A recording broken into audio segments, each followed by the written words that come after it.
Acceptance criteria, also called conditions of satisfaction, are absolutely phenomenal at removing ambiguity if they're well written.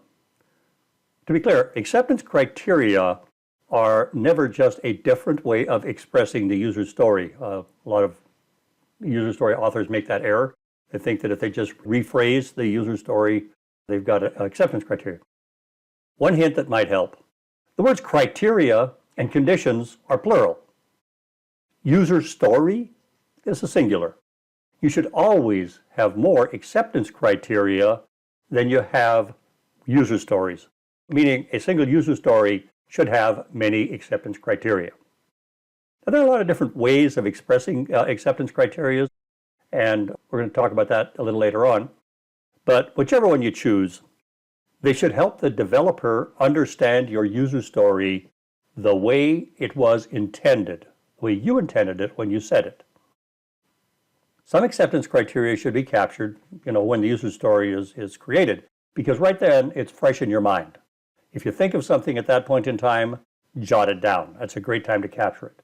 You can always add more acceptance criteria as you go along.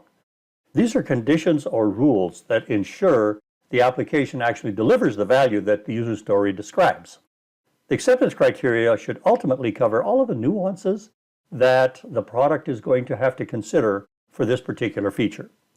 While the user story is written from the user's perspective, acceptance criteria are written from the product's point of view.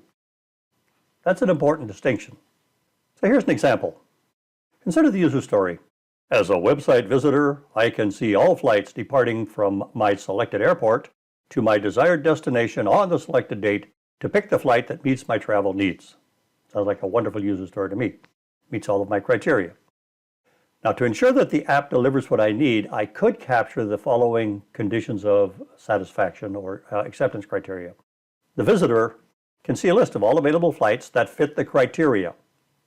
If no flights fit the criteria, the visitor can choose to see alternate dates. If no flights fit the criteria, the visitor can choose to see alternate destinations.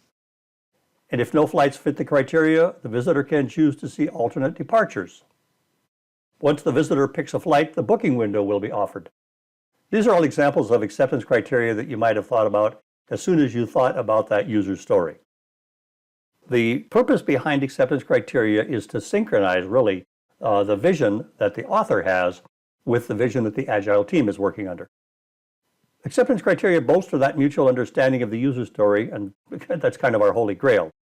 Developers who know what rules the user story has to obey are less likely to deliver the wrong solution. On the other hand, stakeholders, the authors, have control over what they consider to be a working user story. Acceptance criteria also explicitly clarify what is in and what is out of scope. They provide details on functions and behaviors. These are signals to the team that help them understand whether the story is complete and works as expected. In addition, giving the developers specific guidelines on the conditions of satisfaction actually facilitates estimation. The more they know about what they need to deliver, the better they're going to be able to estimate the effort required to deliver it. Acceptance criteria also reference or define situations, places where a user might get hung up and can no longer proceed. Things like an invalid password pattern or a forbidden combination of items on an order. Those are examples of so-called negative scenarios.